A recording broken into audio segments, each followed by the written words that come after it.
요엘 2장 21절에서 요엘 2장 21절에서 27절까지 성경이 없으신 분들은 그냥 들으시면 될 것 같고요. 제가 봉독해 보겠습니다. 2장 21절에서 27절까지 땅이여 두려워하지 말고 기뻐하며 즐거워할지어다. 여호와께서 큰 일을 행하셨음이로다. 들짐승들아 두려워하지 말지어다. 들의 풀이 싹이 나며 나무가 열매를 맺으며 무화과 나무와 포도나무가 다 힘을 내는도다. 시온의 자녀들아 너희는 너희 하나님 여호와로 말미암아 기뻐하며 즐거워할지어다. 그가 너희를 위하여 비를 내리시되 이른 비를 너희에게 적당하게 주시리니 이른 비와 늦은 비가 예전과 같을 것이라. 마당에는 밀이 가득하고 독에는 새 포도주와 기름이 넘치리로다. 내가 전에 너희에게 보낸 큰 군대 곧 메뚜기와 너치와 황충과 팥중이가 먹은 횟수대로 너희에게 갚아주리니 너희는 먹되 풍족히 먹고 너희에게 놀라운 일을 행하신 너희 하나님 여호와의 이름을 찬송할 것이라. 내 백성이 영원히 수치를 당하지 아니하리로다. 그런즉 내가 이스라엘 가운데 있어 너희 하나님 여호와가 되고 다른 이가 없는 줄을 너희가 알 것이라. 내 백성이 영원히 수치를 당하지 아니하리로다. 하나님 아버지, 이 땅을 향하여 놀라운 일을 행하셔서 하나님이 우리의 하나님이 되어주시고 우리가 하나님의 백성이 되는 이 놀라운 일을 저희들로 하여금 보게 하심을 감사드립니다. 오늘 또 말씀 가운데 살아 역사하셔서 예수를 죽은 자 가운데 살리신 하나님이 우리 하나님을 아는 귀하고 복된 귀한 시간 될 수 있도록 역사하여 주옵소서. 아멘. 예수님 이름으로 기도드리옵나이다. 아멘. 오늘 본문에도 간단히 보면 이미 요엘을 우리가 다뤘지만은요, 그게 땅이여, 처음에는 땅이여 두려워하지 말고 기뻐하며 즐거워할지다. 그 다음에 들짐승들아 두려워하지 말지어다. 그 다음에 시온의 자녀들아, 땅, 들짐승, 시온의 자녀들, 하나님 지으신 모든 피조 세계를 향하여 하나님 말씀하시는 부분은 이 역사의 심판과 구원을 통해서 하나님이 분명히 드러나셨는데 그 하나님이 바로 천지를 창조하신 창조주 하나님이요 이 역사의 주권자이시오. 그가 바로 구원하시는 구원주 하나님, 그가 바로 이스라엘 백성들의 하나님이시라는 것, 그게 26절에 언급되어 있죠. 너희에게 놀라운 일을 행하신, 놀라운 일은 이 땅에 풍족이 먹거나 아니면 모든 것이 전쟁과 기근으로 잃어버리거나 그런 일이 아닌 그런 일을 행하신 여호와 하나님이 드디어 이스라엘 백성들 가운데 생명의 주권자로 나타나시고 이스라엘 백성이 그걸 삼으셨다는 걸 노래하고 있어요. 여호와 이름을 찬송할 것이라. 내 백성이 영원히 수치를 당하지 아니하리로다. 수치를 당하지 않는 근거도 오직 여호와 하나님께 달려있죠. 그래서 27절에 그런즉 내가 이스라엘 가운데 있어 너희 하나님 여호와가 되고 다른 이가 없는 줄을 너희가 알 것이라. 그것이 바로 내 백성이 영원히 수치를 당하지 않는 유일한 이유다. 이렇게 언급되고 있어요. 구약을 읽다 보면 참 재밌는 부분이 그런 거예요. 하나님께서 우리가 어디 이 땅에서 맛볼 수 있는 복을 주시는 것까지 주신 약속하신 대로 주시는데, 그런데 신명기에도 보면 이렇게 돼 있어요. 마침내 너희가 마침내 내가 너에게 복을 주리라. 그 복이 무엇이냐면은 바로 여호와 하나님, 그분이 우리의 생명의 근원 되시고 그분에게 우리의 생명의 토대를 두는 이스라엘 백성들을 향하여 복을 받는다, 복이다라고 이야기하십니다. 이게 구약의 핵심인데도 자칫하면 우리가 많이 가려지죠. 율법을 순종하면 땅에서 복을 받고 불순종하면 저주를 받는 이런 형태로 하나님이 우리의 생명의 토대요, 하나님 앞에 우리 모든 걸 그는 것이 핵심인데도 불구하고 우리는 이 땅에서 그런 방식의 구약의 표현에 눈이 가려져서 하나님을 우리의 생명의 토대로 삼지 못하고 여전히 이 땅에서의 삶에 이것이 복이냐 저것이 복이냐, 어떻게 하면 하나님 내게 복을 주실까, 이런 믿음에 경주를 하는 우리의 신앙을 들여다봤을 때 구약을 조금 더 깊이 읽으면 무슨 말씀하시는지 들여다보지 않을까, 보여지지 않을까 생각해요. 오늘 본문도 그 중에 하나라고 볼 수 있어요. 지금 예언서를 다루고 있는데요. 이스라엘의 존재 근거는 여호와 하나님이셔요. 그 하나님 앞에 그들의 생명의 토대를 두느냐, 아니면 하나님이 약속으로 주신 그런 하나님께 생명의 토대를 두셨을 때 하나님이 오늘 그들에게 가시적 방식으로 약속을 하신 이 땅에 대한 풍요와 다산에 그들의 생명의 토대를 두느냐, 어디에 그 생명의 토대를 두느냐, 이 땅에 생명을 토대를 둔 그들에게 여호와 하나님 앞에 돌아오라고, 하나님의 약속은 바로 이 하나님 한 분만을 존재 근거로 삼는 것이라는 것을 예언하는 예언의 내용이 바로 예언서다, 이렇게 보면 될 겁니다. 한번 읽어 들어가 봅시다.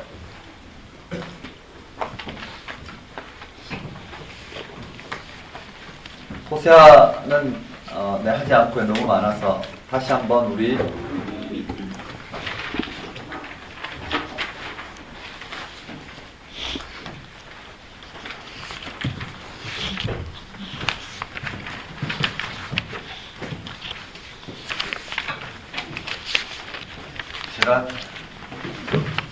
저는 표준말을 쓰는 것 같은데 스태프들은 난리 났어요. 저보고 사투를 쓴다고. 일찍온 특권이라고 그랬다고. 특권.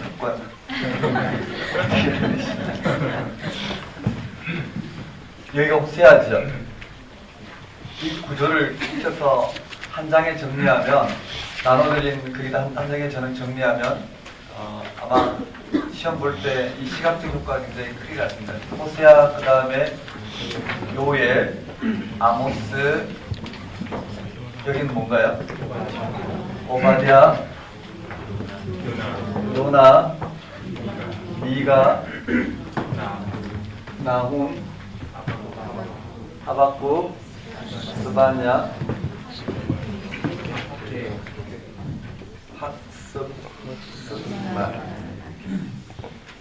그래서 호세아와 아모스와 미가와 스가랴는 장수가 많기 때문에 뒤에 별도로 바둑판으로 구조로 익히고, 나머지는 그냥 내용으로 좀 익혔어요. 한번 보겠습니다. 그 요엘서에 보면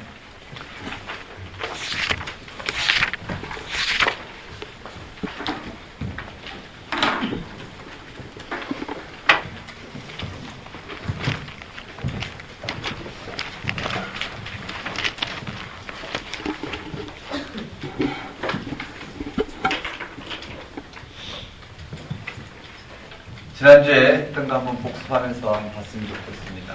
한번 따라해 볼까요? 파마나해. 요엘서에 파마나해.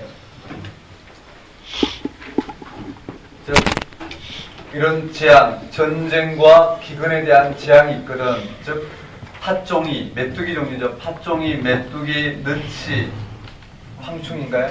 한번 따라해볼까요? 파마나해, 팥종이, 메뚜기, 느치, 황충. 이런 재앙이 있거든. 여호와의 날이 가까운 줄 알라 그랬어요. 한번 따라해볼까요? 여호와의 날. 이런 재앙, 즉 전쟁과 기근이 가깝거든.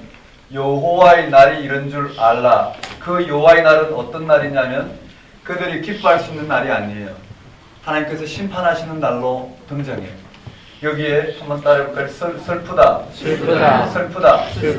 네, 거기 보시면 슬프다 그날이여 여호와의 날이 가까웠으니, 이 슬프다는 표현이 그들이 주장하는 것처럼 하나님의 구원이 많은 날이 아니라 심판의 날이라는 거예요.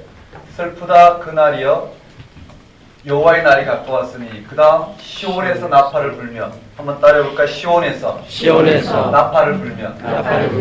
뭐가 있는지 구조만 보는 거예요. 그 말은 뭘까요? 슬프다 그날이여 시온에서 나팔을 불며, 전쟁을 선포하는 거죠. 결국은 하나님이 심판의 날이 가까운 줄 알라. 그런데 이런 하나님께서 여호와의 날에 심판하시는 이유가 무엇이냐면 심판 자체의 목적이 있다는 게 아니에요.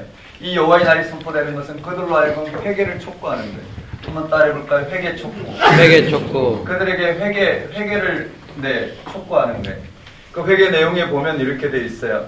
금식하며 울고 애통하고 마음을 다하여 돌아오라 하셨나니, 그들이 금식하며 울고 애통하고 마음을 다하여 돌아오라. 그러면 여호와 하나님이 누구시냐면은, 너희는 옷을 찢지 말고 마음을 찢고 너희 하나님께로 돌아올지어다. 한번 따라해볼까? 옷을 찢지 말고. 옷을 찢지 말고. 맞아요. 옷을 찢지 말고 마음을 찢고. 마음을 찢는다는 것은 전심을 다해서 진실로라는 말이겠죠. 진실로 돌아오라. 여호와 하나님은 누구냐면은 은혜로우시며, 맞죠? 13절에 은혜로우시며, 2장 13절, 은혜로우시며 자비로우시며 노하기를 더디하시며 인애가 크시사 뜻을 돌이켜 재앙을 내리지 아니하시나니.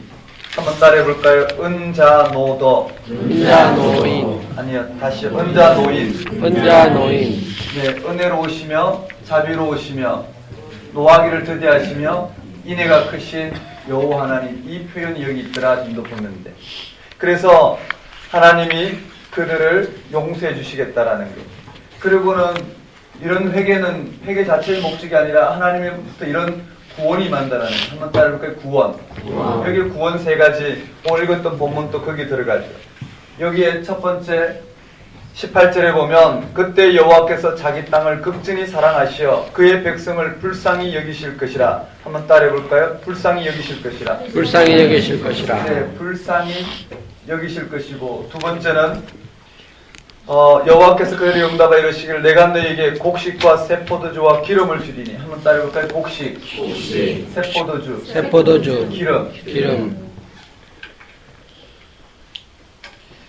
네, 그리고는 세 번째, 그 후에 내가 내 영을 만민에게 부어주시리니. 한번 따라해볼까요? 성령 강림. 성령 강림. 영을 부어주시겠다고 그랬어요. 이런 의미는 살펴보지 않고 그냥 뭐가 있는지 구조만 볼 거예요. 거기에 우리가 지금 그냥 읽었지만은요, 오늘 읽었던 본문에 보면 21절부터 28절까지 21절, 22절, 23절에 보면 그 구원을 선포하는 대상이 누군가요? 누구 나왔죠? 네, 한번 따라해볼까요? 땅. 네, 땅들에게. 그 다음에요? 네, 들짐승. 그 다음에요? 시온의 네, 자녀들. 아마 요엘서 구조를 가지고 문제를 낸다면 얼마나 읽었는지 이런 문제는 당연히 문제가 출제될 수도 있겠죠. 그쵸? 맞나요? 한번 봅시다. 그 다음에 네, 구원 약속 세 가지. 그 다음에 마지막으로 이스라엘의 구원이에요. 이스라엘의 구원인데, 이스라엘 구원은 곧 어떻게 해요? 이방인 심판으로 연결돼요. 한번 따라해볼까요? 이방 심판. 여기 이방 심판이 언급되어 있죠. 이렇게 연결하면 되겠네요. 이방 심판인데, 네, 그때 만국을 데리고 어디로 올라가냐면 여호사밧 골짜기 올라간다고 그래요. 한번 따라해봅시다. 여호사밧. 만국을 데리고, 네, 여호사밧 골짜기로 올라가서, 어느 골짜기냐면 여호사밧 골짜기로 올라가서 거기서 내 기업인 이스라엘을 위하여 심판하시는데, 그때 데리고 올라간 이방인이 누구냐면 두로와 시돈과 블레셋이에요. 한번 따라해봅시다. 두로, 시돈, 블레셋. 네. 그리고는 거기에서 어떻게 해요? 여호와께서 이방을 심판하신 심판 내용이 전쟁을 선포하는 거예요. 그게 보습을 쳐서 보습, 농기구죠. 농기구를 쳐서 칼을 만들고 낫을 쳐서 창을 만드는, 즉 평화에서 전쟁을 선포하는 장면이에요. 그리고는 마지막에 늘 끝나는 구원 약속이에요. 한번 따를까? 구원 약속. 구원에 대한, 이스라엘 구원에 대한, 이 이스라엘의 구원에 대한 네 가지가 쭉 언급돼요.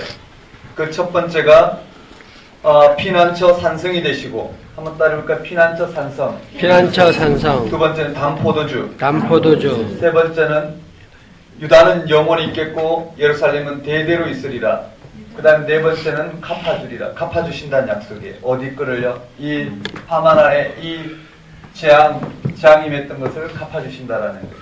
그런데요, 이런 메시지의 핵심은 뭐냐면은 이들이 땅을 얻고 잃고의 문제가 아니에요. 땅을 읽고 얻는 이런 심판과 구원의 반복적인 행위를 통해서 이 역사의 주권자가 누구시냐라는 거예요. 이스라엘의 생명의 토대가 땅에 있지 않고 어디에 있냐면 하나님께 있다라는 거예요. 그건 오늘 우리에게 실질적인 부분이죠. 오늘 우리의 이와 같은 만물을 허락하시는 그 하나님만이 우리의 생명의 토대가 되지, 이 만물 자체, 이 땅의 삶 자체, 우리가 보고 있는 삶의 내용 자체는 우리의 생명의 토대가 될 수 없을 거예요. 우리 건강 아니죠. 한번 생각해보면 우리의 이런 땅의 삶 자체는 너무나 유한하기 짝이 없어요. 우리는 외부적인 충격에 의해도 너무나 쉽게 생명을 잃을 수 있고, 어떤 한 사건에 의해서 평생 그게 가시가 돼서 우리 삶이 왜곡될 수 있는 연약한 존재예요. 그것이 우리의 삶의 토대가 될 수 없어요. 이 땅에 어떠한 우리의 삶을 해야 할지라도 우리의 생명의 근원은 하나님이시라는 거예요. 그 하나님은 이 땅의 잠정적인 삶만을 책임지시는 게 아니라 이걸 넘어선 영원한 생명으로 하나님과 온전한 관계 속에서 우리의 생명을 인도하시는 분, 그 하나님이 바로 이스라엘 백성의 계시되었고, 그 이스라엘 백성들은 그 하나님을 인식하는 그 율법을 통해서 하나님에게 그의 생존의 토대를 뒀어야 되는데, 그런 율법을 순종하는 조차도, 제사를 드리는 조차도 어떻게 해요? 이 땅에서 이 복을 위해서 하나님 앞에서는 그들을 향하여 하나님과 같이 심판을 단행하시고 그들로 하여금 하나님께 돌아오게 하는 이러한 장면, 그것이 이스라엘 백성들의 복이다. 그것이 바로 궁극적인 여기에 구원의 내용이다 보면 될 것 같아요. 구원의 내용은 실질적으로 그들에게 주는 이런 여기 보면 여호와께서 그들의 피난처요 산성이 되신다고 그랬어요. 그리고 여기 담포도주를 흘려주시고 이스라엘은 영원히 대대로 있을 것이고 모든 걸 갚아주겠다. 핵심은 뭐냐면 여호와 하나님이에요. 여호와 하나님이 그들의 삶의 토대가 되었을 때 나머지는 이런 식으로 오늘 우리가 어떤 재앙을 만나든지 이 땅에 어떤 삶의 형통을 만나든지 그것은 그 시대의 언어로 어떻게 해요? 하나님이 복의 근원이 되셨다라는 것을 들려주고 있는 내용일 뿐이에요. 손가락에 불과하다는 거예요. 그것이 맞죠. 그들이 무슨 복을 누렸더라도 어떻게 결국은 죽을 수밖에 없는, 결국은 소멸할 수밖에 없는 존재인데 그 자체로 복이라고 할 수는 없겠죠. 잠시 이 땅에서 누구보다 조금 더 상대적으로 누린 그 자체가 복이 될 수 없을 거예요. 그렇지 않나요? 여러분이 올해 시험에 그 붙는 자체가 복이 될 수는 없어요. 크게 보면, 그 시기에 보면 그것이 절대적인 것 같지만 길게 놓고 보면 그런 것도 어떻게 해요? 하나의 과정이지. 하나님을 토대로 삼은 삶에 있어서 우리 스스로 정해놓고 복이다라고 정해놓고 하나님 그걸 이루어 주시도록 믿는 하나의 틀일 뿐이지, 그런 것도 잠정적인 방식이잖아요. 절대적인 하나님 앞에서 상대적인 거지. 또 그런 건 오늘 우리가 스스로 정해놓은, 그리고 그게 그렇게 일어나지 않으면 안 되겠다고 정해놓은 하나의 형태이지 그게 결정적이는 않을 거예요. 그렇지 않나요? 맞아요. 수능을 본 친구들도 그렇고 또 상담을 했는데 우리 딸도 김연아처럼 좀 뭔가 두각을 나타냈으면 좋겠다. 왜 그렇게 평범한지 모르겠다. 이야기하는 걸 향해서 제가 얼굴을 시뻘겋게 될도록 제가 흥분해서 이야기해요. 지난번에 나온 이야기했듯이요. 그 스케이트를 그렇게 잘 타서 그렇게 두각을 나타내고 그게 정상은 아니잖아요. 그쵸? 아니 그게 인생은 아니잖아요. 그게 결정적이지 않단 말이에요. 그게 왜 부러움의 대상이 돼야 되는지요. 그게 왜 아이들의 삶의 기준이 돼야 되는지. 그것도 잠정적인 방식, 하나님이 도우셔서 그렇게 하셨다라고 만일에 김연아 크리스찬이라면 그렇게 이야기할 수 있겠지만 하나님 돕지 않은 인생이 어디 있을까요? 그렇죠? 하나님 돕지 않은 인생이 어디 있을까? 시골에서 그냥 나물만 뜯고 풍부하지만 몸빼 바지 입고 김연아 또래 좀 그 공부엔 취미가 없고 시골에서 그저 그냥 순박하게 자연과 벗삼아서 부모와 함께 시골에서 그렇게 틀을 잡고 있는 그런 한 평범한 시골 처녀가 오히려 김연아보다 더 훨씬 뛰어난 삶을 살고 있지 않다라는 보장이 어딨나요? 훨씬 더 삶에 대한 가치를 알 수 있을 거예요. 그런 것으로 우리의 삶이 평가되는 건 아닌데도 불구하고 우리는 그렇게 살아간다는 거예요. 우리가 정해놓은 잠정적인 방식을 절대적인 걸로 여기고 살아가죠. 이런 형식이 바로 오늘 이 시대에 하나님을 구원의 토대로 삼지 못하고 우리가 정해놓은 이런 방식에서 하나님 도우셔서 이런 방식에서 성취하는 것이 하나님 나와 함께 하신다고 생각하는 구약의 신앙, 즉 여호와 신앙이 실패했던 그 신앙을 우리도 답습하고 있지 않을까 이렇게 생각해 볼 필요가 있겠지. 인생은 그게 있지 않다라는 것. 그걸 어떻게 하면 눈을 뜰 수 있을까? 성경은 거기에 대해서 우리에게 끊임없이 말씀하고 있다고 보면 되겠지. 한번 따라해 봅시다. 이걸 외워서 하나씩 보면 좋겠어. 한번 따라해 볼까요? 파마나해 여호와의 날. 여호와의 날. 한번 봅시다. 파마나해 앞에 읽어보면 우리 요엘서 아마 다 읽고 오셨지만 한번 볼까요? 성경에 제가 이렇게 한번 볼게요. 요엘서만 자세하게 좀 해보려고요.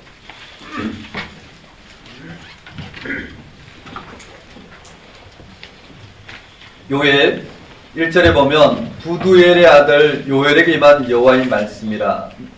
요엘의 아버지가 누구라고요? 부두엘. 그리고는 2절부터 이렇게 되어 있어요. 늙은 자들아 너희는 이것을 들을지어다. 그러니까 요엘의 예언의 특징들이 있죠. 아까 제 땅들아 들짐승들아 시온의 자녀들아 이렇게 외쳤던 것처럼 여기도 늙은 자들아 너희는 이것을 들을지어다. 땅의 모든 주민들아 너희는 귀를 기울일지어다. 너희의 날에나 너희 조상들의 날에 이런 일이 있었느냐. 이런 일이란 전쟁과 기근을 지금 이야기하고 있어요. 너희는 이 일을 너희 자녀에게 말하고 너희 자녀는 자기 자녀에게 말하고 그 자녀는 후세에 말할 것이니라. 그리고 예언이 나와요. 팥중이가 남긴 것을 메뚜기가 먹고 메뚜기가 남긴 것을 너치가 먹고 너치가 남긴 것을 황충이 먹었도다. 뭔가요? 아주 샅샅이 벌거숭이가 되도록 심판하시겠다는 말이겠죠. 그 다음에 취하는 자들아 너희는 깨어 울지어다. 포도주를 마시는 자들아 너희는 울지어다. 취하는 자들 포도주를 마시는 자들이 누굴까요? 제사장 그룹일 거예요. 단 포도주가 너희 입에서 끊어졌음이니 단 포도주가 끊어진대요. 그게 한번 따라해 볼까요? 파마나해. 일단 재앙에 대한 여기에 파마나해 하면 재앙에 대해서 제가 언급했는데 여기에 첫 번째가 늙은 자들아. 한번 따라해 볼까요? 늙은 자들아. 늙은 자들에게 예언했어요. 뭐라고요? 파마나해. 이와 같이 메뚜기가 먹은 것은 팥중이가 먹은 것은 메뚜기가 먹고 메뚜기가 먹은 것은 너치가 먹고 황충이 먹게 해서 완전한 심판이 임하겠다는 것. 그 다음에 두 번째는 뭔가요? 한번 따르고 취하는 자들아. 취한다라는 것은 포도주를 먹고 취한다라는 거죠. 그러니까 단 포도주가 끊어지겠대 이들에게는. 이 말 이해되시죠? 완전히 전쟁과 기근으로 인해서 심판이 임하겠다라는 거예요. 단 포도주가 너희 입에서 끊어졌으니 다른 한 민족이 내 땅에 올라왔음이로다. 다른 한 민족이 내 땅에 올라왔다는 게 뭘까요? 전쟁이에요. 전쟁으로 인해서 완전히 정복당하는 거예요. 그들은 강하고 수가 많으며 그 이빨은 사자 이빨 같고 그 금리는 암사자의 금리 같도다. 그들은 내 포도나무를 멸하여 내 무화과를 긁어 말갛게 벗겨서 버리니 그 모든 가지가 하얗게 되었도다. 그래 이렇게 되는 거예요. 재앙이잖아요. 그렇죠? 늙은 자들아에게는 파마나해를 통해서 기근을 이야기했을 거고 취하는 자들아에게서는 이들의 단포도주가 끊어지는 게 전쟁을 선포하는 것. 전쟁이나 기근이나 모든 재앙을 상징하는 단어잖아요. 그리고 8절에 너희는 처녀가 어렸을 때 약혼한 남자로 말미암아 그쵸? 굵은 배를 동이고 애곡함 같이 할지어다. 소제와 전제가 여호와의 성전에서 끊어졌고 여호와께 수정되는 제사장은 슬퍼하도다. 밭이 황무하고 토지가 마르니 곡식이 떨어지며 새 포도주가 말랐고 기름이 다하였도다. 농부들아 너희는 부끄러워할지다. 한번 따를까? 농부들아. 그 다음 13장에 다시 13절에 또 제사장들아 또 나왔지. 한번 따를까? 농부들아. 제사장들아. 네, 소제와 거기 보면 전제. 한번 따를까? 전제. 소제와 전제를 드리지 못한다라는 거예요. 그리고 15절에 보면 그날이 바로 여호와의 날이라는 거예요. 슬프다 그날이여 여호와의 날이 가까웠으나니 곧 멸망같이 전능자에게로부터 이르리로다. 그리고는 그날이 바로 심판의 날이라는 걸 쭉 언급하고 있고 2절에 보면 2장 1절에 보면 시온에서 나팔을 불며 나의 거룩한 산에서 경고의 소리를 질러 이 땅 주민들로 다 떨게 할지니 이는 여호와의 날이 이르게 됨이라. 이제 임박하였으니 그날이 어떤 날인지를 쭉 묘사하고 있어요. 이와 같이요. 앞에 몇 개 이야기하면 이렇게 되잖아요. 그 다음에 세 번째 보면은 여기에 누구였나요? 농부들이었죠. 농부들아. 네 번째는 다시 또 제사장들아. 이런 형식으로 총체적인 재앙을, 전쟁과 기근, 그것은 바로 여호와의 날이라는 거예요. 즉 심판의 날이라는 거예요. 여호와의 날은 심판의 날이라는 거예요. 이런 날이 임하거든 여호와의 날이 가까운 줄 알라. 슬프다 그 날이여 시온에서 나팔을 불며. 이런 날이 임하였거든 여호와의 날이 가까운 줄 알라는 거예요. 여호와의 심판이 가까운 줄 알라는 거예요. 그러므로 이들은요 이런 재앙을 통해서 여호와의 날이 임하였다는 걸 온 백성들이 알게 해서 그들로 하여금 이 회개의 자리에 나오도록 초청하라는 거예요. 한번 따라해 볼까요? 회개. 그 2장 후반부에 한번 보면 12절이죠. 2장 12절에 여호와의 말씀에 너희는 이제라도 금식하고 애통하며 마음을 다하여 내게로 돌아오라. 옷을 찢지 말고 삐리리를 찢고 뭘까요? 마음을 찢고. 여기다 바지라고 쓰면 안 돼요. 옷을 찢지 마음을 찢고 너희 하나님 여호와께로 돌아올지어다. 그리고는 은혜로우시며 자비로우시며 노하기를 더디하시며 인애가 크시사 뜻을 돌이켜 재앙을 내리지 아니하시나니. 한 번만 앞에 이렇게 써놓고 메모하고 이렇게 인식만 하면 문제 푸는 데는 비껴갈 문제가 없죠. 그렇죠?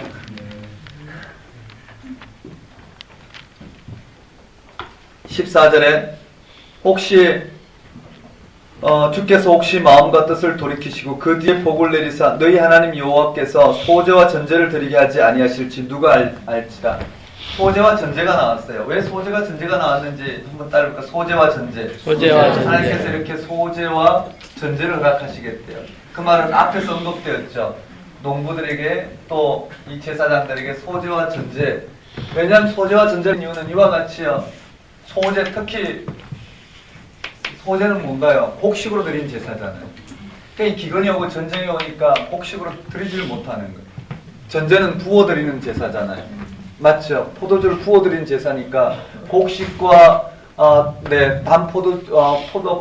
포도나무 농사가 포도 농사가 완전히 망해버렸으니 드릴 수 없어서 하나님 앞에 드릴 게 없어서 안타깝다라는 거예요. 그 말은 하나님 제사를 받지 않으신다는 거죠.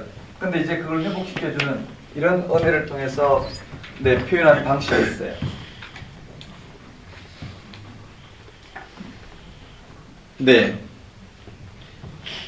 그리고는 그런 하나님께서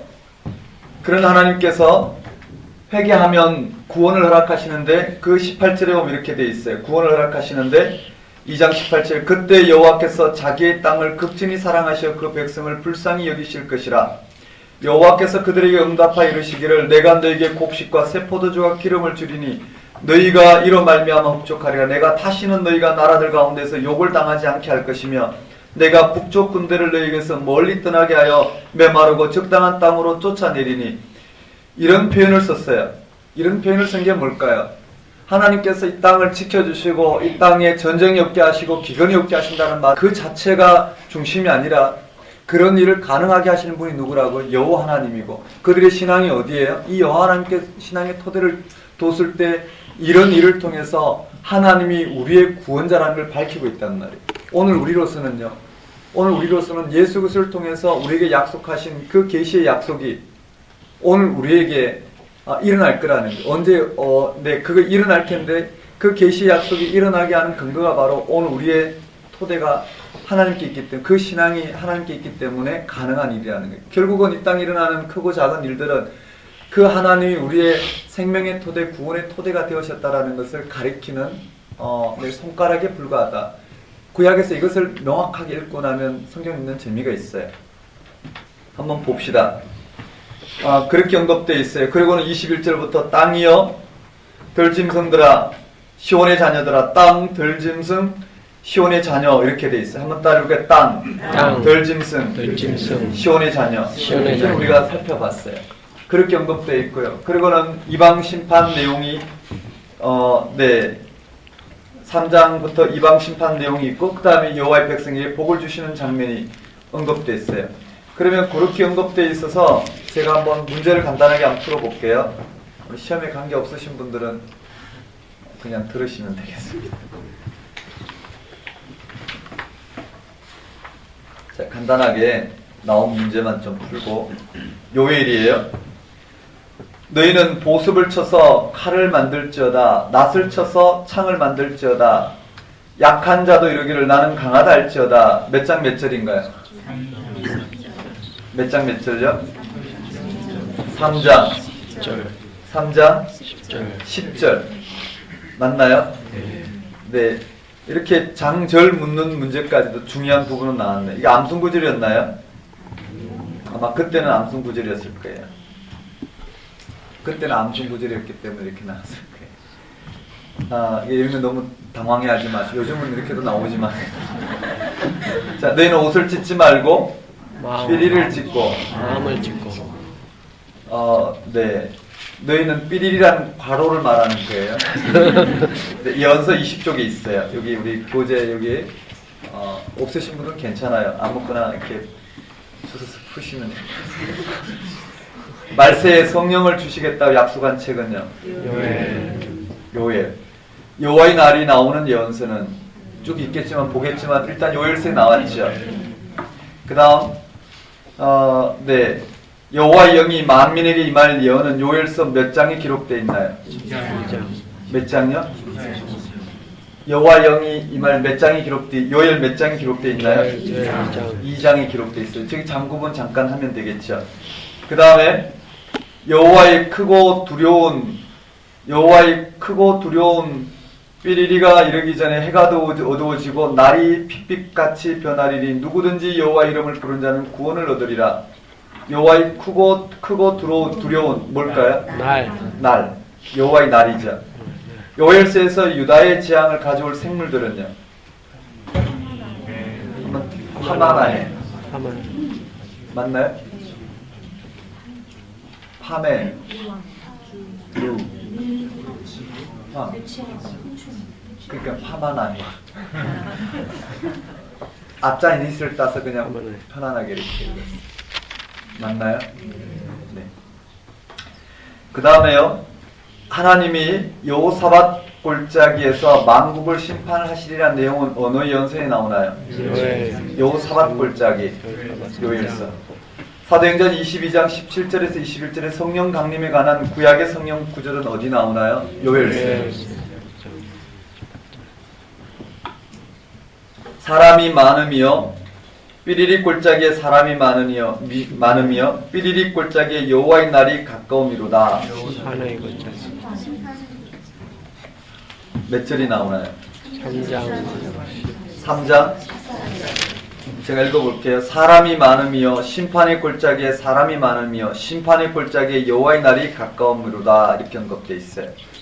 그리고 마지막에 네, 이 밤을 심판하는 장면에서 언급된 후에 그 이스라엘 구원 문제를 다룰 때 나오는 언급된 부분이에요. 한번 따라해볼까요? 사람이 많으며 심판의 골짜기에 사람이 많으며 심판의 골짜기에 삐리리의 날이 가까웁니다.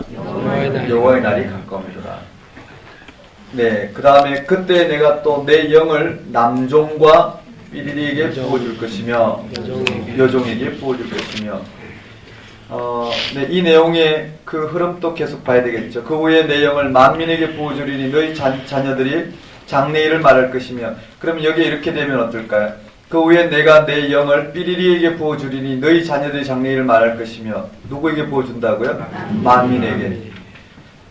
이렇게도 볼 수가 있겠죠. 이렇게 보면 될 것 같고요. 그 다음에 너희 보습을 쳐서 칼을 만들지어다. 요엘서 몇 장에 나오나요? 네, 3장에 나오죠. 맞나요? 예언자 요엘은 누구의 아들인가요? 부두엘의 아들. 주께서 혹시 마음과 뜻을 돌이키시고 그 뒤에 복을 내리사 너희 하나님 여호와께 소제와 전제를 드리게 하지 아니하실는지 누가 알겠느냐? 소제와 전제 어디 나오나요? 요엘. 누구든지 여호와 이름을 부르는 자는 구원을 얻으리니 이는 나 여호와의 말대로 시온산과 예루살렘에서 피할 자가 있을 것이며. 어디 나오나요? 누구든지 여호와의 이름을 부르는 자. 요엘서. 여호와께서 사면의 민족들을 다 심판하시려고 그들을 불러 올리실 곳은 어디신가요? 이방 심판은요. 여호사밧 골짜기. 그때 여호와께서 자기의 땅을 극진히 사랑하시어 그의 백성을 불쌍히 여기실 것이라. 불쌍히 여기신다는 게 어디 나오나요? 요엘서에 나와요. 되셨나요? 이런 것처럼요. 이 틀을 가지고 이 안에 이 틀을 가지고 여러분이 할 수 있는 내용들을 다 기록을 하셨으면 좋겠어요. 자, 장국은 여기서 이루어지죠. 여호와의 날에서 한번 이루어지죠. 맞나요? 슬프다 그날이여와 시온에서 나팔, 이게 장구분이 돼요. 그 다음에 또 어디서 장구분이 되나요? 이방 심판. 네. 이방 심판. 네, 이방 심판 여기서 장구분이 되죠. 이렇게 간단히 구분해놓고 본인들이 메모만 하면 쉽게 기억이 될 거예요. 그 다음에 넘어가겠습니다.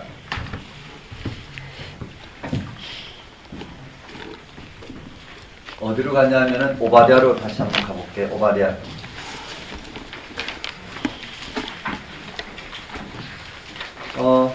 하나 빠뜨렸는데요. 요엘서의 여호와의 날이 몇 번 나오나요?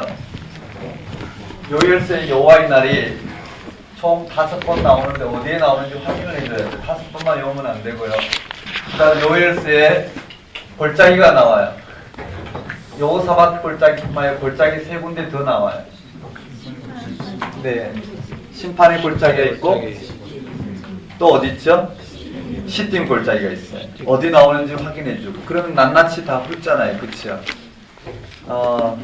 네, 이 정도만 하고 넘어가겠습니다. 그리고 오바댜 한번 볼까요?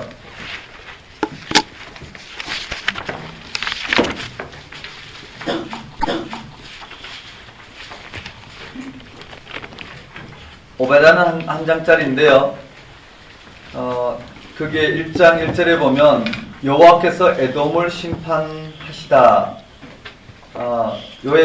오바댜 1장 1절에 보면 주 여호와께서 에돔에 대하여 이와 같이 말씀하시니라 이렇게 돼 있어요. 한번 따라해 봅시다. 오바댜의 묵시라. 네, 주 여호와께서 에돔에 대하여 이와 같이 말씀하시니라. 우리가 여호와께로 말미암아 소식을 들었나니 이렇게 돼 있어요. 그게 에돔 심판이에요.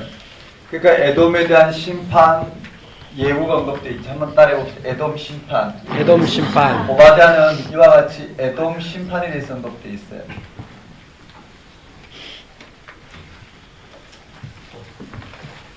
에돔 심판에서 언급되어 있고요.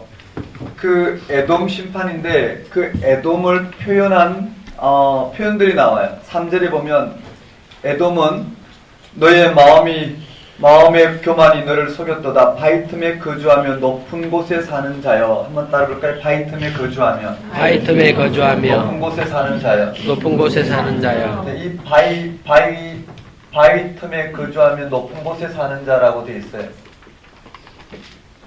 에돔에 대한 표현이죠. 그 다음 네가 독수리처럼 높이 오르며 별 사이에 깃들지라도. 한번 따를까요? 독수리처럼 이런 표현도 있고요. 그 다음 표현은 이런 에돔이 심판을 받는데 어느 정도로 심판을 받느냐면은 6절이에요. 에스가 어찌 그리 수탈되었으며 그 감추인 보물이 어찌 그리 빼앗겼는고. 여기에 에스가 어찌 그리 수탈 빼앗긴 거죠. 수탈되었으며 감추인 보물이 어찌 그리 빼앗겼는고 이렇게 돼. 남이 볼 때 수사적 표현이죠. 남이 볼 때 에스가 어찌 그리 완전히 빼앗겼고 감추인 보물이 어찌 그리 빼앗겼는지 이와 같은 에돔의 심판을 묘사하고 있어요. 에돔이 심판받는 이유는 무엇일까요? 바로 형제 야곱을 포악하게 했기 때문에. 강포하겠다는 거예요. 한번 따라해볼까요? 에돔 심판의 원인. 네, 에돔 심판의 원인 즉 이유를 볼까? 이유가 뭐냐면은 형제 야곱을 정확한 표현을 보면 형제 야곱에 행한 포악으로 말미암아. 한번 따라해볼까? 포악. 지금 이와 같이요, 요엘서와 같이 이스라엘 백성들이 네, 하나님으로부터 이와 같이 심판을 받는 가운데, 하나님 앞에 심판받는 가운데에 그 이웃 국가였던, 형제 국가였던 에서의 후손이 에돔은 어떻게 해요? 하나님의 심판을 맞아 비틀비틀거리는, 하나님의 심판을 맞아 비틀비틀거리는 이 형제 야곱의 땅을 야금야금 그리고 수탈한 이와 같은 죄를 묻는 거예요. 한번 따라볼까요? 에돔 심판. 에돔 심판. 그 이유. 이유. 형제 야곱에게 형제 야곱에게 포악하게 함. 포악하게 함. 그럼 언제가 되겠죠? 언제 심판하시냐면은 한번 따라볼까요? 여호와께서 만국을 벌하실 날. 만국을 벌하시고. 그 말은 여기 여호와의 날하고 똑같은 거예요. 이 여호와의 날이 바로 심판의 날인데, 심판의 날은 결국은 어떻게 해요? 이스라엘 백성의 구원의 날이 될 것이고, 이 말 이해되시죠? 여호와의 날은 결국은 이스라엘 백성의 심판의 날이지만 결국 이스라엘 백성의 구원의 날이 될 것이고 이방의 심판이 될 것이라는 거예요. 여기에 한번 따라해봅시다. 여호와께서 만국을 벌하실 날. 여호와께서 만국을 벌하실 날에 이와 같은 일이 일어날 것이라는 거예요. 근데 네, 결과예요. 한번 따라해볼까요? 구원. 결과는 항상 심판은 구원으로 연결되기 때문에 구원에 보면 에돔은 심판을 받고 에서는 심판을 받고 야곱은 구원을 받는 거예요. 왜냐하면 에돔은 에서의 후손이잖아요. 한번 따라해볼까요? 그게요. 야곱, 요셉. 이게 다 시적 표현이잖아요. 야곱은 또 요셉은 불과 불꽃이요. 맞죠? 야곱과 요셉은 불과 불꽃이요. 그 다음 에서는요. 네, 지푸라기래요. 불쏘시게 되는 지푸라기래요. 이 표현 이해되시죠? 한번 따라해볼까요? 야곱과 요셉은 불과 불꽃이요. 에서는 지푸라기가 될 것이라. 네, 그렇게 언급되어 있어요. 거기에 좀 더 가보면 19절에 보면 그들이 네겝과 에세의 산과 평지와 블레셋을 얻을 것이요 또 그들이 에브라임의 들과 사마리아의 들을 얻을 것이며 베냐민은 길앗을 얻을 것이며 사로잡혔던 이스라엘의 많은 자손은 가나안 사람에게 속한 이 땅을 사르밧까지 얻을 것이며 예루살렘에서 사로잡혔던 자들 곧 스바라스에 있던 자들은 네겝의 성읍들을 얻을 것이니라. 구원받은 자들이 시온에서 올라와 에세의 산을 심판하리니 나라가 여호와께 속하리라. 맨 마지막 절은 꼭 읽어줘야 돼. 읽어줘야 돼. 기억해야 돼. 한번 따라해서 구원받은 자들이 시온산에 올라와서 에세의 산을 심판하리니 나라가 여호와께 속하리라. 여기서 핵심적으로 봐야 될 거는요. 19절부터 좀 더 우리 구체적으로 정리해보면 어떻게 될까요? 19절에 그들이 네겝과 에세의 산과 평지와 블레셋 한번 동그라미 해볼까요? 네겝. 그래요. 누가요? 야곱 족속들이 맞죠? 야곱 족속들이 시온산으로 올 때 시온산이라는 게 무슨 말일까요? 네. 시온산을 올 때 예루살렘이 회복될 때란 말이겠죠. 시온산에 올라올 때 야곱은 불이 될 것이요 요셉은 불꽃이 될 것이요 에세의 족속은 지푸라기가 될 것인데 그들이요 시온산에 올라온 야곱 족속이 네겝과 에세의 산과 평지와 블레셋을 얻겠대요. 그들이 얻는가 한번 볼까요? 한번 따라해 볼까요? 여기 한번 따라하겠습니다. 네겝 또요?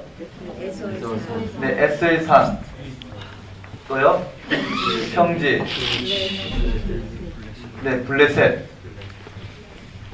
한번 메모만 해놓으면 되겠죠. 한번 따라올까요? 네겝 평지 네겝 에세의 산 평지 블레셋 또 그들이 뭘 얻느냐 하면은 에브라임의 들과 사마리아의 들을 얻을 것이며 한번 따라볼까요? 에브라임의 들 사마리아의 들 베냐민은 길앗을 얻을 것이라 이렇게 돼 있어요. 한마디로 말하면 구원에 대한 약속인데요. 밑줄 동그라미 해두시고요. 그 다음 20절에 사로잡혔던 이스라엘의 많은 자손은 가나안 사람에게 속한 이 땅을 어디까지 얻는다고요? 사르밧까지 얻을 것이다. 시돈 사르밧까지 얻겠대요. 그 다음에 예루살렘에서 사로잡혔던 자들 곧 스바라스에 있던 자들은 네겝의 성읍들을 얻을 것이라. 한번 따라해 봅시다. 사르밧까지, 사르밧까지, 네겝까지, 네겝까지, 백두산에서 한라산까지라는 표현이겠죠. 그 다음 구원받은 자들이 어디에 올라왔어요? 네, 시온산에 올라서 무엇을 심판한다고요? 에세이산을 심판하겠다. 이렇게 돼요. 총체적인 그와 같은 구원이 일어날 때. 그래서 여기에 마지막으로 이 땅에 회복되는 이런 장면을 오바댜서에서 읽어주면 좋겠어요. 한번 따라해볼까요? 네겝, 에세이산, 형지, 블레셋. 네, 이런 걸 회복할 것이고, 정리는 안 했지만 에브라임들과 사마리아들을 얻을 것이고, 베냐민은 뭘 얻는다고요? 길앗을 얻을 것이고. 네, 지리적인 그 이유들이 있겠죠. 그 가장자리 경계들을 지금 말하고 있다 보면 될 거예요. 어쨌든 사르밧과 네겝까지 없고요. 시온산에 올라와서 에세이산을 심판하겠다. 이 정도 문자적으로 봐주시면 좋을 것 같아요. 되셨나요? 그럼 제가 간단하게 또 문제를 한번 풀어볼게요.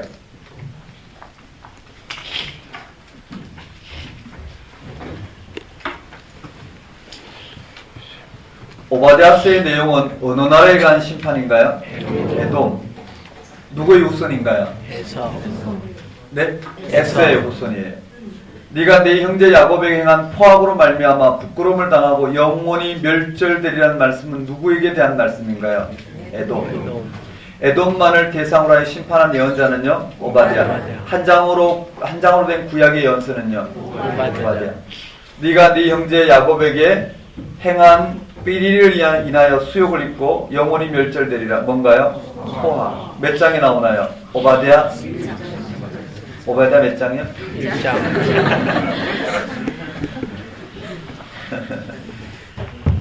그렇게 돼 있어요. 되셨나요? 구원받은 자들이 삐리리 올라와서 삐리리를 심판하리니 나라가 여호와께 속하리라. 어디 나오는 거야? 오바댜서 나오고, 네, 시온산, 에세산, 맞죠? 이걸 이렇게 내면 어떨까요? 구원받은 자들이 시온산에서 올라와서 에세산을 심판하리니 나라가 삐리리에 속하리라. 여호와 하나님, 이스라엘, 다윗, 뭐 이렇게 낼 수 있겠죠. 여호와. 다시 또 이렇게 내면요.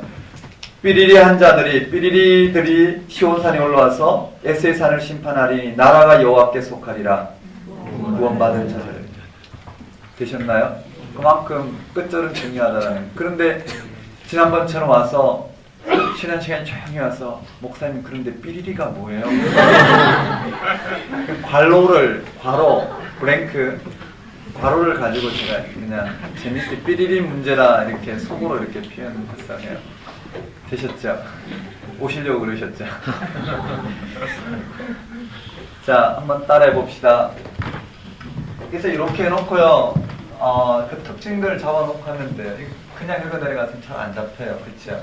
한번 따라해 볼까요? 파마나에. 재앙이잖아요. 읽어보면 재앙이 잡혀요. 재앙의 내용은 두 가지예요. 전쟁과 기근이에요. 그걸로 인해서 온전히 어떻게 이스라엘 땅이 황폐하게 된다는 거예요. 그걸 파마나해. 왜 하필 파마나해 하냐면은 앞자만 땄다고 말씀드렸어요.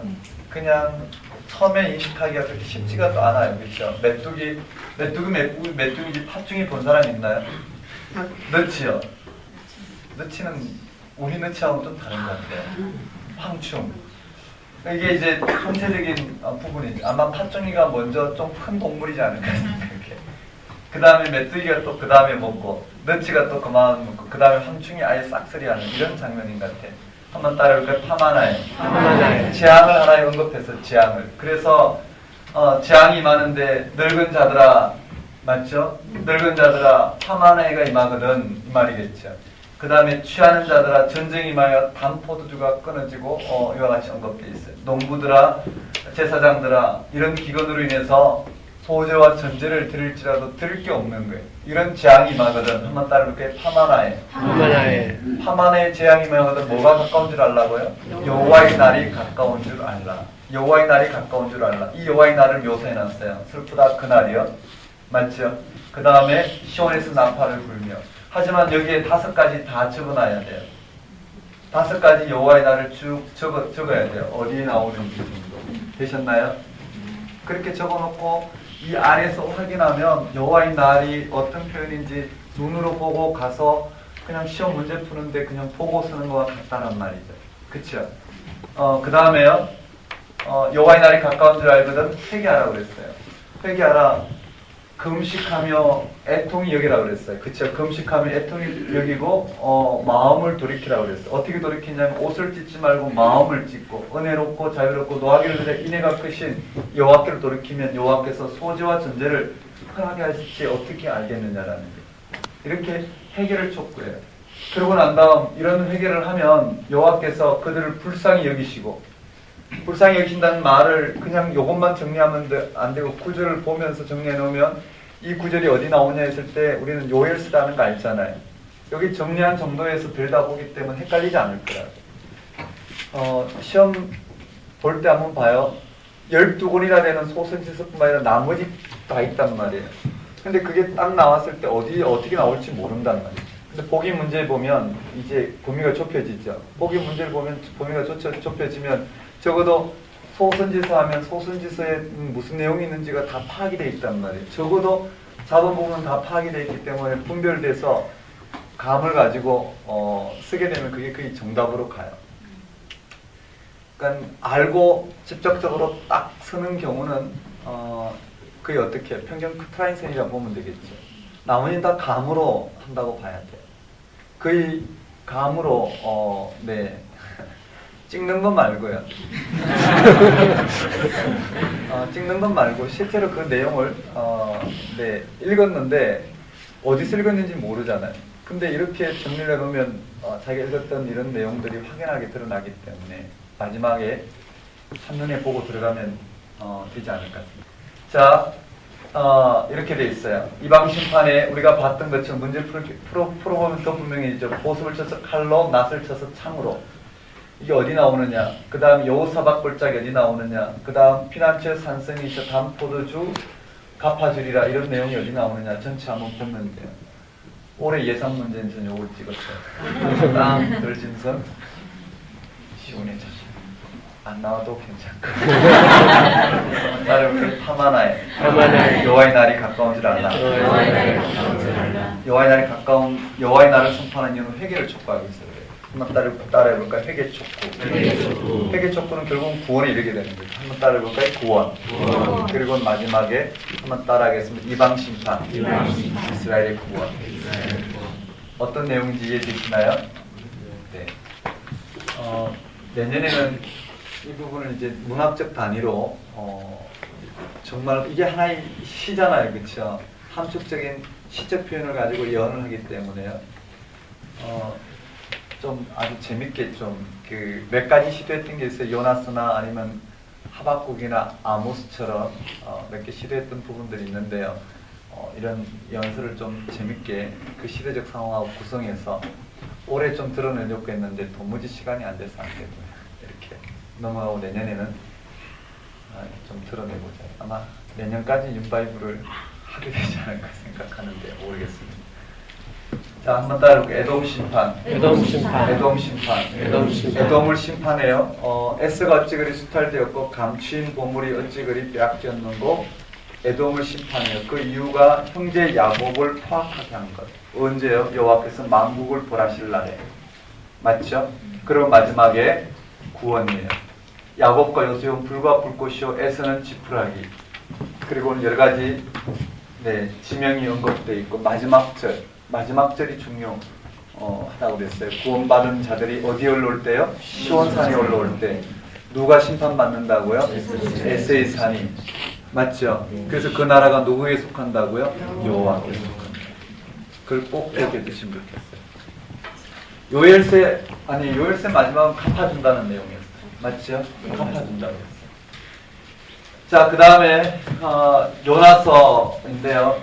요나서 넘어가도 되겠죠? 요나서 여러분들 너무 쉽게 이야기 정리하시고 그냥 큰 틀만 볼까요? 한번 따라해봅시다. 요나의 불순종. 요나의 불순종인데요.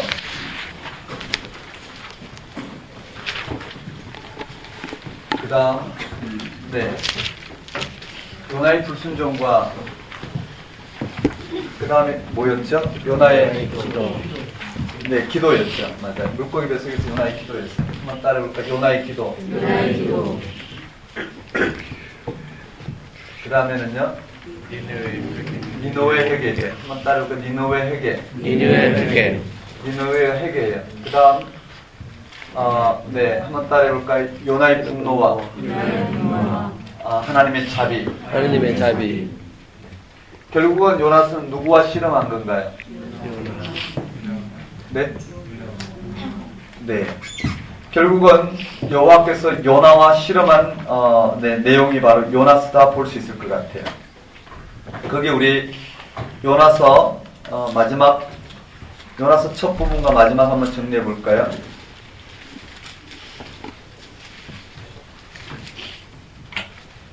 요나스는 어디에 대한 예언인가요? 니느웨에 대한. 오바댜는요 에돔이고 나중에는 그 이방은 정리하면 될 거예요. 그 다음에 니느웨에 대한 예언이에요. 되셨나요? 자, 그 다음 요엘은 누구의 아들이죠? 두엘의 아들이에요. 그 다음 여기에 요나는요 오바댜는 아무것도 정보가 없어요. 아미떼 이렇게 메모해두면 혼돈하지 않겠죠. 한번 따라볼까요? 아미떼의 아들. 아미떼의 아들. 그렇게 되어 있어요. 우리 요나서 한번 읽어봅시다. 어디 읽느냐면요 4장 9절에서 10절 한번 읽어볼까요? 요나서 4장 9절에서 10절 한번 9절, 10절, 11절 한번 읽겠습니다. 시작.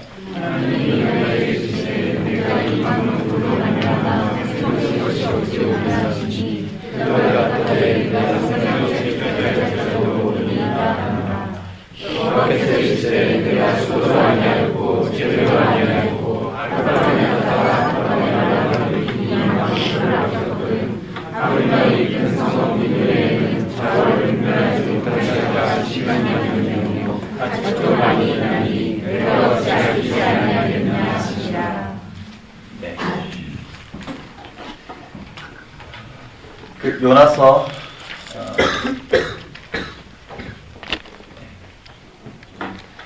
조금만 더 한번 볼까요? 그게 1장 한번 돌아왔어요.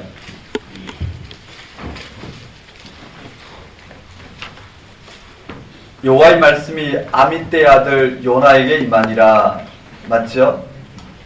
누구의 아들이라고 그랬나요? 아미떼의 아들. 아미떼의 아들 요나예요. 왜 요나의 아버지가 아미떼일까요? 네? 그냥 언어 플레이인데 요나는 아미떼.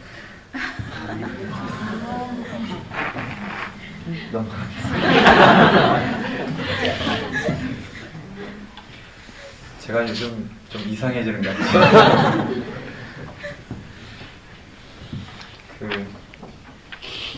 올해 큰 변화가 갑자기 몸무게가 빠졌어요.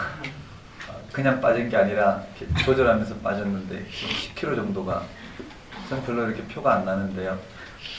10kg 정도가 8월 20일부터 이렇게 그 병원에 검사를 받고 이렇게 지난 학기에 너무 몸을 그냥 혹사해서 좀 조절한다고 이렇게 했는데 지금은 또 너무 빠져서 제어가 안 돼요.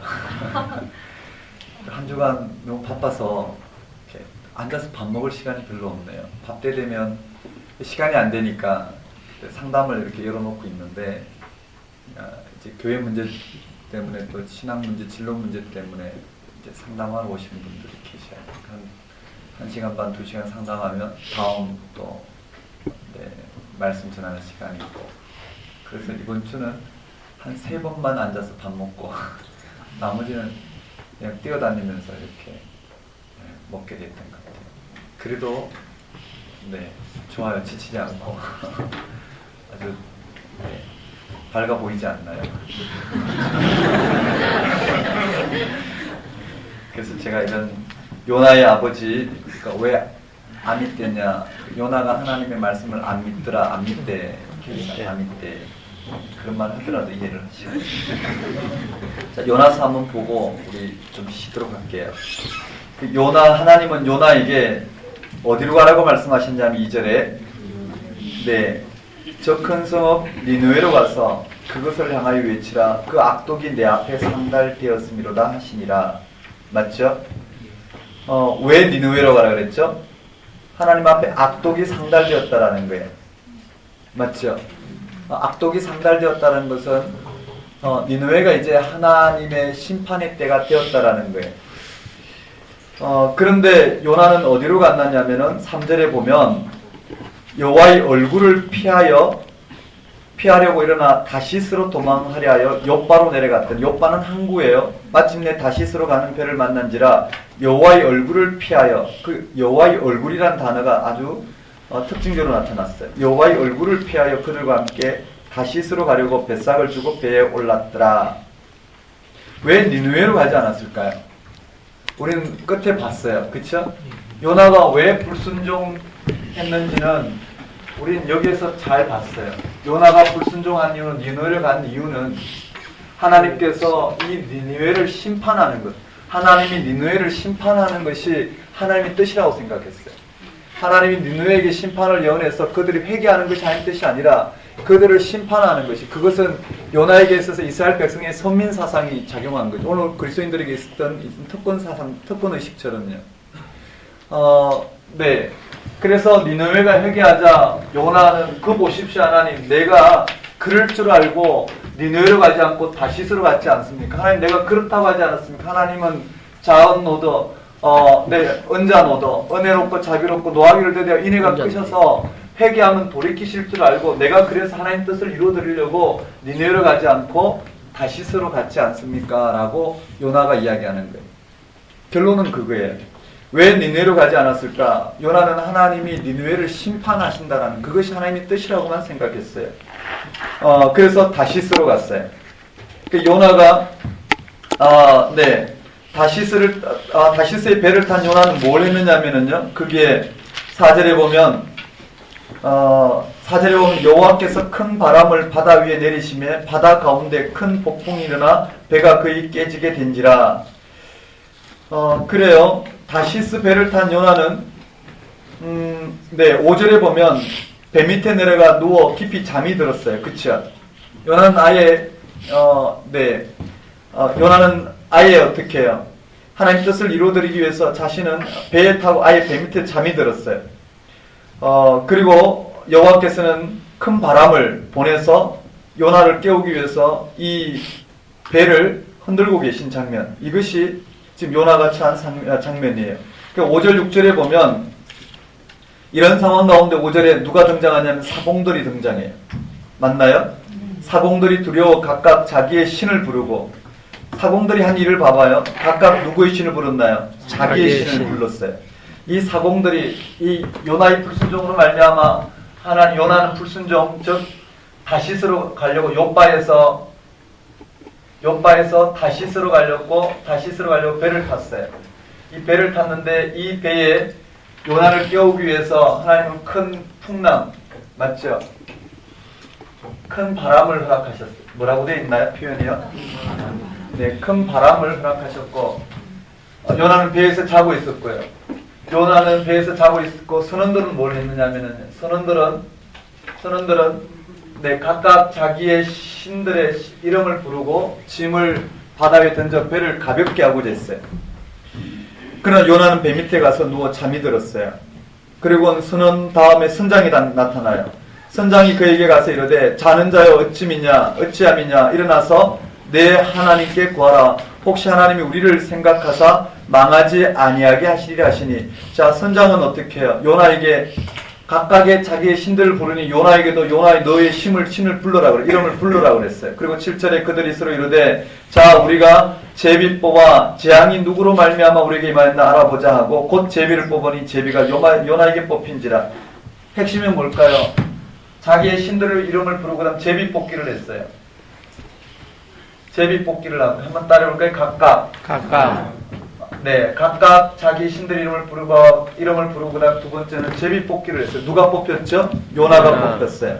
8절에 무리가 그에게 이르되 청하건대 이 재앙이 누구 때문에 우리에게 임하였는가 말하라. 네 생업이 무엇이며 네가 어디서 왔으며 네 나라가 어디이며 어느 민족에 속하였느냐 하시니. 그쵸? 6절에서 8절까지 선원들이 요나에게 던진 질문이 네, 첫 번째는 네 하나님께 너도 구하라고 그랬어요.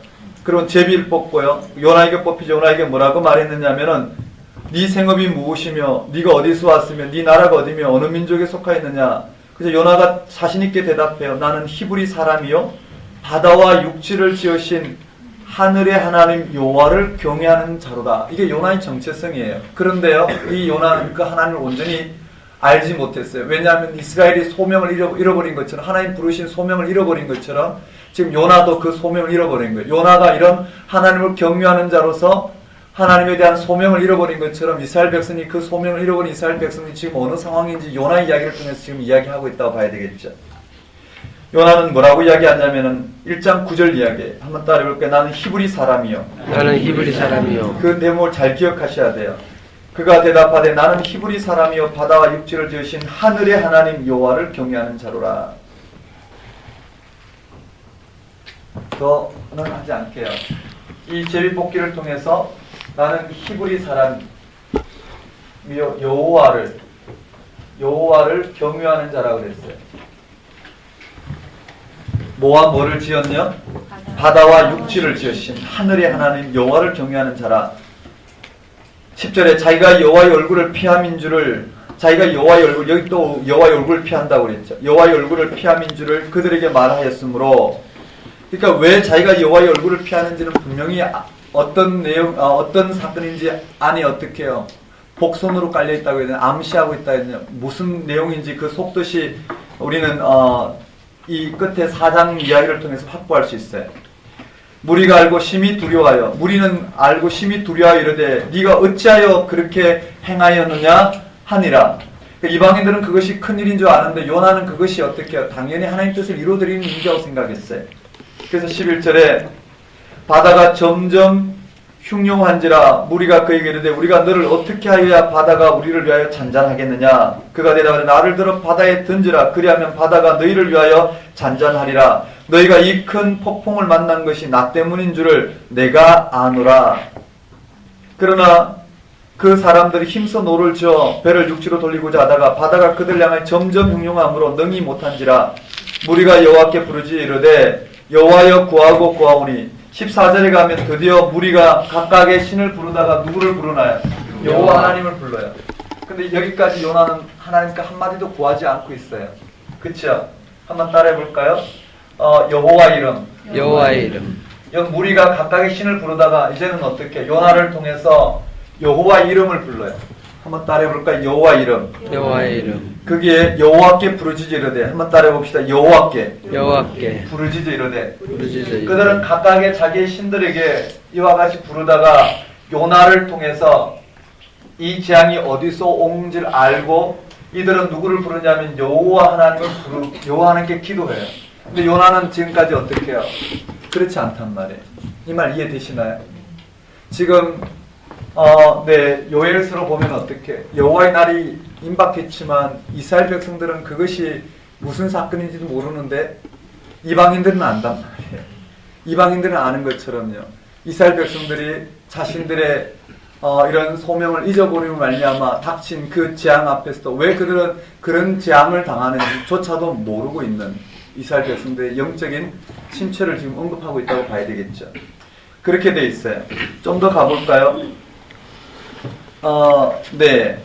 주 여호와께서는 주의 뜻대로 행하심이니이다 하고 요나를 들어 바다에 던짐에 바다가 뛰노는 것이 곧 그친지라. 그 사람들이 여호와를 크게 두려워하여 여호와께 제물을 드리고 소원하였더라. 그들이 여호와께 제물을 드리고 소원하는, 여호와께 기도하고 나중에 소원하는 장면까지 가요.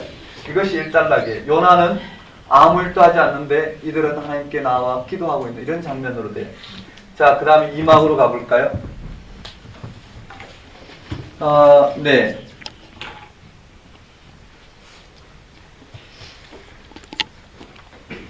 근데 12절에 보면 이렇게 돼 있잖아요. 그가 대답하되 나를 들어 바다에 던지라. 그리하면 바다가 너희를 위하여 잔잔하리라. 너희가 이 큰 폭풍을 만난 것이 나 때문인 줄 내가 아노라. 요나가 이렇게 말하지만 요나가 지금 회개하고 있나요? 회개하고 있지 않아요. 자신은 의인으로 생각하는 거예요. 자신은 의인으로 생각하고 있어. 하나님 뜻을 이루어드리는 의인으로 생각하고 있고, 하나님은 요나에게 의인으로서의 고난을 당하는, 요나가 생각할 때 이런 것이 의인으로 당하는 고난 정도로 생각했을 거예요. 어쨌든 그런 요나가 물에 던져졌을 때 17절에 여호와께서 이미 큰 물고기를 예비하사 요나를 삼키게 하셨으므로 요나가 밤낮 3일을 물고기 뱃속에 있으니라. 큰 물고기 뱃속, 한번 따르까 물고기 뱃속. 물고기 뱃속. 큰 물고기인데 고래는 아니죠. 맞나요? 요나가 있었던 곳은 고래하면 안 돼. 큰 물고기에. 우리 상상력은 때로는 문제를 틀리게 해요.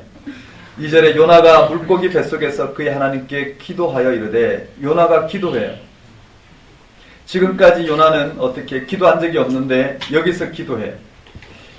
2장 1절 2절 이하부터 기도하는데요. 그 기도를 보면 2절에 보면 2절부터 9절까지의 기도 내용이에요. 요나의 기도에 은혜를 받으시면 안 돼요. 아주 유창한 기도지만 아무런 알맹이가 없는 기도예요. 내가 받는 고난으로 말미암아, 그쵸?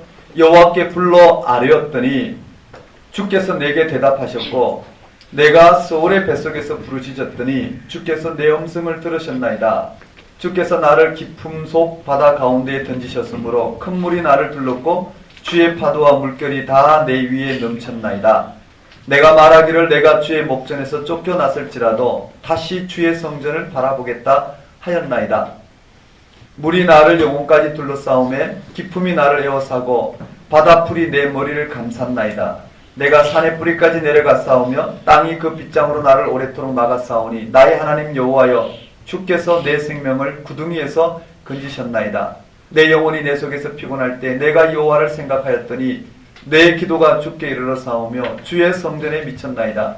거짓되고 헛된 것을 숭상하는 모든 자는 자에게 베푸신 은혜를 버렸사오나 나는 감사하는 목소리로 주께 제사를 드리며 나의 소원을 주께 갚겠나이다. 구원은 여호와께 속하였나이다 하니라. 근데 실제로 요나가 앞에서 기도한 적은 없잖아요. 그쵸? 아무튼 이런 기도의 내용이 나와요.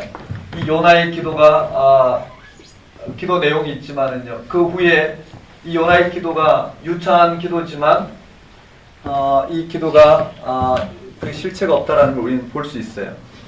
기도의 핵심이 빠져 있어요. 핵심이 뭘까요? 기도는 요나가 해야 될 기도는 하나님의 구원에 힘입어 돌이켜야 돼요. 니느웨로 가야 돼요. 하나님의 뜻을 분별할 수 있어야 돼요. 근데 분별하지 못하고 여전히 어떻게 해요? 이들은 요나는 구원받은 하나님의 그 구원에 찬송은 하지만 하나님은 왜 이와 같이 요나를 물에 던지게 하시고 다시 또 요나를 어떻게 해요? 이와 같이 구원하셨는지 요나는 그것을 도무지 깨닫지 못하는 거예요. 누구처럼요? 이스라엘 백성처럼 지금 하나님이 왜 이와 같은 심판과 구원을 통해서 이스라엘 백성들을 만지시기를 원하시는지를 모르는 것처럼 그렇게 되어 있어요. 그래요. 이 기도 속에 요나는요, 하나님의 명령을 거역한 회개와 니느웨로 가겠다는 결단이 빠졌어요. 삶을 돌이키지 않아. 여전히 요나는 자기의 고정된 이 신앙의 틀 속에서 있어요. 의인으로서의 고난 정도로 생각해요. 이런 대목을 가지고 우리 3장으로 가면 여호와께서 두 번째로 요나에게 임하여 말씀하시되, 두 번째로 일어나 저 큰 성읍 니느웨로 가서 내가 네게 명한 바를 그들에게 선포하라 하신지라. 요나가 여호와의 말씀대로 일어나서 니느웨로 가니라. 니느웨는 사흘 동안 그럴 만큼 하나님 앞에서 큰 성읍이라. 니느웨는 사흘 동안, 즉 3일길이에요. 3일 동안 그래야지 다 어떻게 돌아다니는 길이에요. 거기에 4절에 요나가 그 성읍에 들어가서 하루 동안 다니며 외치르되, 요나는 3일 길인데 하루만 다녔어요. 1일 동안 다니면서 니느웨에 하나님이 심판이 맺다는 걸 전해요. 40일이 지나면 니느웨가 무너지리라. 니느웨 사람들이 하나님을 믿고 금식을 선포하고, 요나가 한마디만 했는데도 어떻게 해요? 요나가 한마디만 했는데 니느웨 사람들은 이와 같이 두려워하고 하나님을 믿고 그들은 회개를 하는 거예요. 그런데 앞에서 봅시다. 큰 풍랑을 만났을 때 요나는 아무런 어떻게 해요? 회개나 돌이킴이 없었지만 선원들은 여호와 하나님을 하나님이 그 일을 하셨다는 걸 믿고 하나님 앞에 기도했어요. 지금 니느웨에 가서 심판을 예언했지만 요나는 어떻게 해요? 아직도 여전히 그 생각에서 벗어나지 못하고 그 요나의 말을 들은 니느웨 성읍은 어떻게 해요? 이와 같이 회개가 일어나는 거예요. 거기에 니느웨 사람들이 하나님을 믿고 금식을 선포하고 높은 자리를 막론하고 높고 낮은 자를 막론하고 굵은 베옷을 입은지라 그 일이 니느웨 왕에게 들리며 왕이 보자 일어나 왕복을 벗고 굵은 베옷을 입고 제 위에 앉으니라. 왕과 그의 대신들이 조서를 내려 니느웨에 선포 이르되 사람이나 짐승이나 소떼나 양떼나 한번 따라해볼까요? 사람, 짐승, 소떼, 양떼. 그렇지. 아무것도 입에 대지 말지니 곧 먹지도 말 것이요 물도 마시지 말라. 사람이든지 짐승이든지 사람, 짐승 총체적인 회개가 일어났어요. 그때 9절에 하나님이 뜻을 돌이키시고 그 진노를 그치사 우리를 멸망하지 않게 하시리라. 그렇지 않을 줄을 누가 알겠느냐 한지라. 하나님이 그들이 행한 것 곧 그 악한 길에서 돌이켜 떠난 것을 보시고 하나님이 뜻을 돌이키사 그들에게 내리라 하신 말씀하신 재앙을 내리지 아니하시니라. 그 니느웨가 회개했단 말이에요. 3일길 하루 정도 전했지만 40일이 지나면 멸망당하리라. 그런데 사람들과 짐승들의 총체적인 회개로 말미암아 하나님이 심판하지 않으셨어요. 이제는 마지막 장면으로 가요. 제 사막으로 가면 요나의 분노가 등장해요. 거기에 4장으로 가면 이렇게 돼 있어요. 4장 1절에 보면 요나가 매우 싫어하고 성내며 여호와께 기도하여 이르되 여호와여 내가 고국에 있을 때 일하겠다고 말씀하지 아니했나이까. 그러므로 내가 빨리 다시스로 도망하여 싸우니 주께서는 은혜로우시며 자비로우시며 여기 나와요. 요나의 분노에 한번 따라볼까요? 요나의 분노. 요나의 분노에 여호와 하나님의 특성이 나와요. 거기에 내가 빨리 다시스로 도망하여 싸우니 주께서는 은혜로우시며 자비로우시며 노하기를 더디하신 인애가 크시사. 한번 따라볼까요? 은자노인.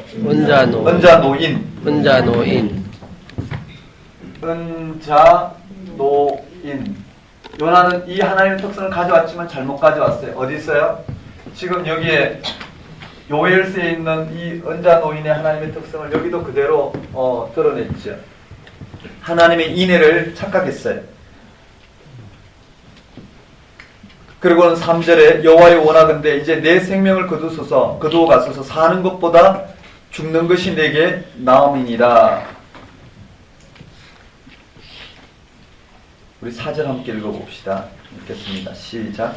여호와께서 이르시되 내가 성내는 것이 옳으냐 하시니라. 요나가 하나님께 화를 낸 이유가 뭘까요? 하나님이 니느웨를 심판하셔야 되는데 그래서 그 하나님의 뜻을 이루어드리려고 요나는 다시스로 갔는데 하나님은 요나를 억지로 니느웨로 보내셨어요. 그래서 요나가 하룻길만 다니며 외쳤는데 실제로 니느웨가 회개함으로 말미암아 하나님의 뜻이 이루어지지 않았어요. 즉 이스라엘의 대적인 니느웨가 멸망해야 되는데 그 일이 일어나지 않았단 말이에요.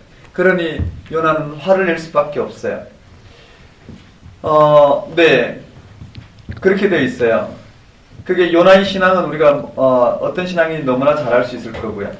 자, 그런 요나가 하나님 앞에 5절에 요나가 성읍에 나가서 성읍 동쪽에 앉아 거기서 자기를 위하여 초막을 짓고 뭐를 지었다고요? 초막을 짓고 그 성읍에 무슨 일이 일어나는 걸 보려고 그 그늘 아래 앉았더라.